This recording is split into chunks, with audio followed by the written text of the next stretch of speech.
नमस्कार, खबरों का पंचनामा देख रहे हैं आप। मैं हूं आपके साथ पूजा। हम लेकर आए हैं देश और दुनिया की 5 बड़ी खबरें, जिसमें चर्चा के लिए मेरे साथ स्टूडियो में मौजूद हैं कैपिटल टीवी के editor in chief doctor Manish Kumar. Doctor साहब, बहुत बहुत स्वागत है आपका। धन्यवाद। सबसे पहले नजर हेडलाइंस पर।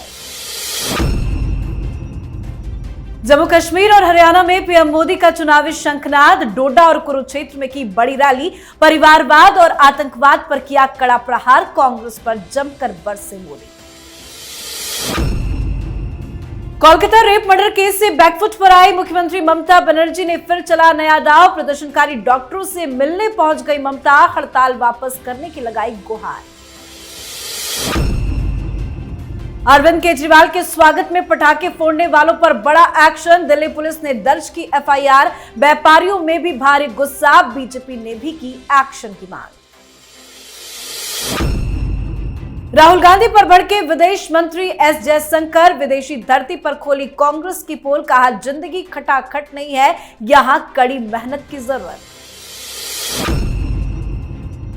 बांग्लादेश में खुला घूम रहा जहरीला आतंकी। भारत को तोड़ने की साजिश का वीडियो आया सामने। वीडियो शेयर कर कहा, पश्चिम बंगाल को मोदी सरकार से आजाद करे ममता बनर्जी। खबरों की शुरुआत में सबसे पहले बात पीएम मोदी के चुनावी शंखनाद की। प्रधानमंत्री नरेंद्र मोदी ने आज से जम्मू कश्मीर और हरियाणा विधानसभा चुनाव के लिए प्रचार अभियान का बिगुल फूंक दिया है। आज पीएम मोदी ने जम्मू कश्मीर के डोडा में और हरियाणा के कुरुक्षेत्र में चुनावी सभा को संबोधित किया। 42 साल में पहली बार किसी प्रधानमंत्री ने डोडा में जनसभा की है। अपनी रैली के दौरान पीएम ने विपक्ष पर जोरदार प्रहार किया। पीएम मोदी ने कहा कि खूबसूरत जम्मू कश्मीर को परिवारवाद ने खोखला कर दिया। राजनीतिक दलों को सिर्फ बच्चों की चिंता रही है। उन्होंने कहा कि इस बार का चुनाव 3 खानदानों और जम्मू कश्मीर के नौजवानों के बीच में है। पीएम मोदी ने कांग्रेस पर प्रहार करते हुए कहा कि ये संविधान की बात करते हैं और नफरत की दुकान पर मोहब्बत की दुकान का बोर्ड लगाकर घूमते हैं। आजकल ये लोग संविधान को अपनी जेब में रखते हैं। ये दिखावा, ये अपने काले कारनामों को छिपाने के लिए कर रहे हैं। पीएम मोदी ने अपने संबोधन में आगे कहा कि जम्मू कश्मीर में आतंकवाद अब अपनी अंतिम सांसें गिन रहा है। पिछले 10 साल में यहां जो बदलाव आया है वो किसी सपने से कम नहीं है। जो पत्थर पहले पुलिस और फौज पर उठते थे, उन पत्थरों से नया जम्मू कश्मीर बन रहा है। इस बार जम्मू कश्मीर का चुनाव जम्मू कश्मीर का भाग्य तय करने वाला है। आज से पीएम मोदी ने चुनावी प्रचार की शुरुआत करती है। ये दोनों ही जगह बीजेपी के लिए कितना महत्वपूर्ण? देखिए, दोनों ही जगह पे इलेक्शन बड़ा टफ है। कश्मीर की बात करें तो कश्मीर पे सारा ध्यान प्रधानमंत्री की सरकार का वो कश्मीर इलाके में रहा। उससे जम्मू के लोग नाराज हो गए और आपने सबसे ज्यादा जहां विकास का काम किया वो आपके भरोसे के लायक ही नहीं है। आप कलेजा काट के दे दोगे, लेकिन फिर भी ये जो मुस्लिम बहुल इलाका है कश्मीर का, घाटी का, जो वादी कहते हैं जिसको, वहां भारतीय जनता पार्टी के समर्थन में लोग नहीं आएंगे। इसलिए वहां पे कई सारी पार्टियां उगाई हैं। आपने परिवारवाद के ऊपर हमला किया, अच्छी बात है, लेकिन कई सारे जमात वाले, तो सेसेशनिस्ट विचारधारा रखने वाले कई पार्टियां सामने आई हैं और कई सारे इंडिपेंडेंट्स लोग जो है वो खड़े हुए हैं। तो भारतीय जनता पार्टी को मेहनत अगर करने की आवश्यकता है तो वो जम्मू इलाके में, और वहां पार्टी के लोग ही नाराज है, जनता नाराज है, तो एक बहुत ही टफ सिचुएशन में है जम्मू कश्मीर का चुनाव भारतीय जनता पार्टी के लिए। हरियाणा की बात करें तो हरियाणा में अगर कोई सीन बनता है वो कांग्रेस पार्टी की बेवकूफ़ी, उनकी मूर्खता की वजह से। कांग्रेस पार्टी में इतना ज़्यादा इनफाइटिंग है, उस वजह से कांग्रेस पार्टी की चांसेस जो पिछले 15-20 दिनों में काफ़ी प्रबल नज़र आ रहे थे कि चुनाव में अच्छा प्रदर्शन होगा, वो समय के साथ साथ कांग्रेस पार्टी, उनका ग्राफ डाउन चलता चला जा रहा है। इसलिए दोनों ही जगह पे बीजेपी को बहुत मेहनत करना है। अब देखना यह है कि प्रधानमंत्री मोदी अब आगे आने वाले 10-15 दिन में कौन सा कमाल करते हैं कि भारतीय जनता पार्टी वहां चुनाव जीत पाते। जी, अगली खबर में बात पश्चिम बंगाल की, जहां ममता बनर्जी बैकफुट पर है। कोलकाता रेप और मर्डर केस को लेकर प्रदर्शन पर बैठे जूनियर डॉक्टरों के बीच आज मुख्यमंत्री ममता बनर्जी पहुंची। उन्होंने इस दौरान डॉक्टर्स को काम पर वापस लौटने के लिए मनाने के लिए इमोशनल दांव भी चला। ममता बनर्जी ने कहा कि वो डॉक्टर्स के साथ है। सॉल्ट लेक में स्वास्थ्य विभाग के बाहर धरना मंच पर पहुंची ममता बनर्जी ने वी वांट जस्टिस के नारों के बीच में कहा कि मैं आपका दर्द समझती हूं, इसलिए मैं आपके साथ हूं। मुझे सीएम पद की चिंता नहीं है। छात्र जीवन में मैंने भी बहुत आंदोलन किया है। हमें आपकी सुरक्षा की चिंता है। ममता बनर्जी ने आगे कहा कि अगर आप लोग काम पर लौट आए तो मैं वादा करती हूं कि आपकी सभी मांगों पर सहानुभूति पूर्वक विचार करूंगी। सबके साथ बातचीत होगी और दोषियों को सजा मिलेगी। मैं सीबीआई से दोषियों को फांसी की सजा देने की मांग करती हूं। तो दूसरी तरफ प्रदर्शनकारी डॉक्टर्स ने कहा कि हमारी प्राथमिकता सिर्फ न्याय है। पहले धरना स्थल पर पहुंच गई ममता बनर्जी, उसके बाद डॉक्टरों को अपने आवास पर बैठक के लिए बुला लिया। क्या नया दांव चलना चाहती हैं? देखिए, ममता बनर्जी डर गई हैं। किस चीज के लिए? वो पूरा बंगाल आगे आने वाले दिनों में थू थू करने वाला है ममता बनर्जी के ऊपर। कारण मैं बता देता हूं। सीबीआई के हाथ आरजीकर हॉस्पिटल के पूर्व प्रिंसिपल का जो लैपटॉप मिला है और उसमें से जिस तरह के वीडियोस मिल रहे हैं, जो जघन्य अपराध, सिर्फ रेप का ही मसला नहीं है, डेड बॉडी के साथ ये लोग क्या कर रहे थे उसके सबूत मिल रहे हैं। इतना बड़ा पाप, इस तरह से उसको कह सकते हैं कि दरिंदगी को भी इन्होंने पार कर दिया। ये सारी चीजें अब बाहर आएंगी। अभी तो इन्वेस्टिगेशन चल रहा है। 4-5 वीडियोस बाहर आ गया तो आप ये समझिए कि ममता बनर्जी जिस प्रिंसिपल को बचाने में जुटी हुई थी, ममता बनर्जी की राजनीति के ऊपर ऐसा धब्बा लगेगा कि फिर वो धुल नहीं पाएगा। ममता बनर्जी इस चीज को जान रही है कि आगे आने वाले दिनों में अभी और बेइज्जती होनी है, अभी और खुलासे होने हैं, और ये इस तरह के खुलासे होंगे कि आप समाज को फेस करने लायक नहीं बचेंगे। और इसलिए आनन फानन, जो ममता बनर्जी की राजनीति का स्टाइल नहीं है कि वो झुक जाए, माफी मांग ले, हाथ जोड़े, ये तो स्टाइल नहीं है। लेकिन मरता क्या ना करता। ममता बनर्जी के लिए आगे आने वाले दिनों में जब इस प्रिंसिपल की काली करतूत दुनिया के सामने आएगी, टीएमसी और ममता बनर्जी को बहुत बड़ा नुकसान होने वाला है।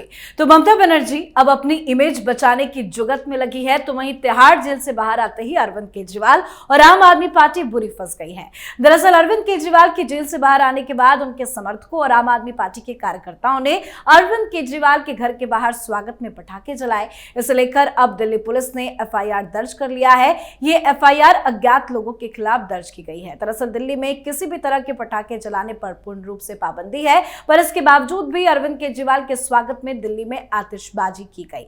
दिल्ली सरकार की इस दोहरी नीति को लेकर व्यापारियों में भी काफी ज्यादा गुस्सा है। व्यापारियों का कहना है कि बड़े दुख की बात है, जब भी त्योहार आते हैं तो कभी पोल्यूशन के नाम पर नियम लाकर या तो पटाखों पर बैन लगा देते हैं या कभी ऑड एंड इवन लगा देते हैं, जिसका व्यापारियों को काफी नुकसान होता है। पर शर्म की बात यह है कि सीएम की रिहाई पर पटाखे जलाए जाते हैं। इस मामले को लेकर उपराज्यपाल से पटाखा जलाने वालों पर कार्रवाई की मांग की जा रही है।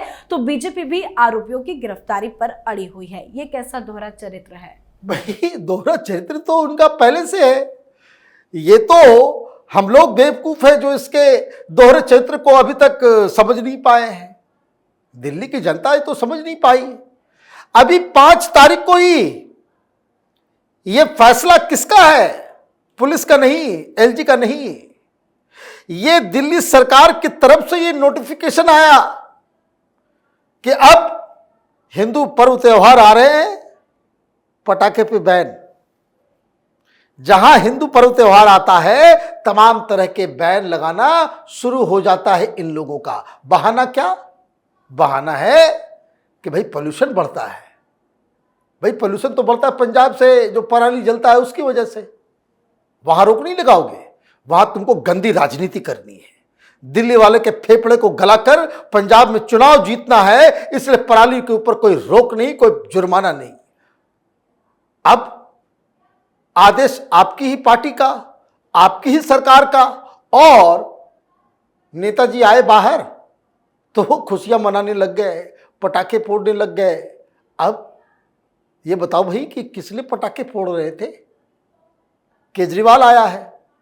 भाई इन लोगों को शर्म भी नहीं आ रही है कि जिस तरह की शर्तों के साथ इसको बाहर किया गया है, इसको तो इस्तीफा दे देना चाहिए था।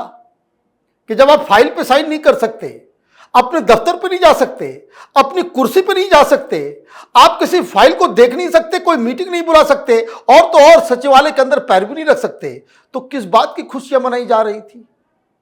सब लोग केजरीवाल की नजरों में अच्छा बनने के लिए सेलिब्रेशन कर रहे थे। तो एफआईआर दर्ज हुआ है। इन लोगों के खिलाफ कड़ी से कड़ी कार्रवाई होनी चाहिए। जी चलिए बात करते हैं अगली खबर की। लोकसभा में नेता प्रतिपक्ष और कांग्रेस सांसद राहुल गांधी इन दिनों अमेरिका में दिए अपने विवादित बयानों को लेकर भारत में कड़े विरोध का सामना कर रहे हैं। सोशल मीडिया से लेकर राजनीतिक मंचों तक राहुल गांधी को विपक्ष निशाने पर ले रहा है। इस बीच विदेश मंत्री जयशंकर ने राहुल गांधी पर उन्हीं की जुबान में तंज कसा है। एस जयशंकर ने एक कार्यक्रम में कहा कि जीवन खटाखट जितनी आसान नहीं है, इसके लिए कड़ी मेहनत की जरूरत होती है। जयशंकर ने राहुल गांधी पर यह कटाक्ष जिनेवा में भारतीय प्रवासियों को संबोधित करते हुए किया है। लेकिन राहुल गांधी की जिंदगी तो खटाखट ही चलती है। देखिए बिल्कुल खटाखट चल रही है, तो कांग्रेस पार्टी खटाखट बता दे कि भाई 3 दिन पहले सारा कार्यक्रम खत्म हो गया अमेरिका का, तो वो खटाखट कहां गायब हो गए? पता नहीं है राहुल गांधी कहां है। भाई कांग्रेस पार्टी को बताना चाहिए, वो पत्रकारों को पूछना चाहिए भाई कहां है कांग्रेस पार्टी के भावी प्रधानमंत्री? राहुल गांधी गायब है। कहां है, किसके साथ है, क्या कर रहे हैं, ये दुनिया को मालूम नहीं है। तो एक तो ये मसला है। असल बात क्या है कि राहुल गांधी को सब कुछ खटाखट ही मिला है। कारण वो पोते हैं इंदिरा गांधी के, वो बेटे हैं राजीव गांधी के। वे विदेश मंत्री तो बेचारे जेएनयू में एक छोटे से कमरे में पढ़ाई कर रहे थे, यूपीएससी का एग्जाम दिया, आईएफएस बने, 30-40 साल तक मेहनत किया, तब आज वो विदेश मंत्री हैं। राहुल गांधी को तो सब कुछ खटाखट मिल गया। तो ये दिक्कत है। तो बड़ा सवाल ये है कि राहुल गांधी ये जो खटाखट सब जगह कर रहे हैं और देश को बर्बाद कर रहे हैं, जैसे हिमाचल प्रदेश बर्बाद हो गया, कर्नाटक बर्बाद हो गया, तेलंगाना बर्बादी के रास्ते पे है, तो इसका कोई ही लॉजिकल जवाब तो है नहीं। लेकिन कांग्रेस पार्टी को ये बताना चाहिए कि राहुल गांधी कहाँ है। अमेरिका में है, लंदन में है, इटली चले गए हैं, नानी से मिलने गए हैं, या कई सारे लोग जो ब्लिट्ज वाले खुलासा करते हैं कि ये है वो है, तो उसका तो जवाब आना चाहिए। जी अब बात पंचनामा में आज की आखिरी खबर की। बांग्लादेश में शेख हसीना के हटने और अंतरिम सरकार बनने के बाद कट्टरपंथियों को छूट मिल गई है। ऐसे में आतंकी भारत के खिलाफ जहर उगलने में लगे हुए हैं। अलकायदा से जुड़े असारुल्लाह बांग्ला टीम चीफ ने एक वीडियो जारी किया है जिसमें वो भारत को धमकी देते हुए नजर आ रहे हैं। आतंकी जश्मुद्दीन रहमानी को अंतरिम सरकार बनने के बाद जेल से रिहा किया गया है।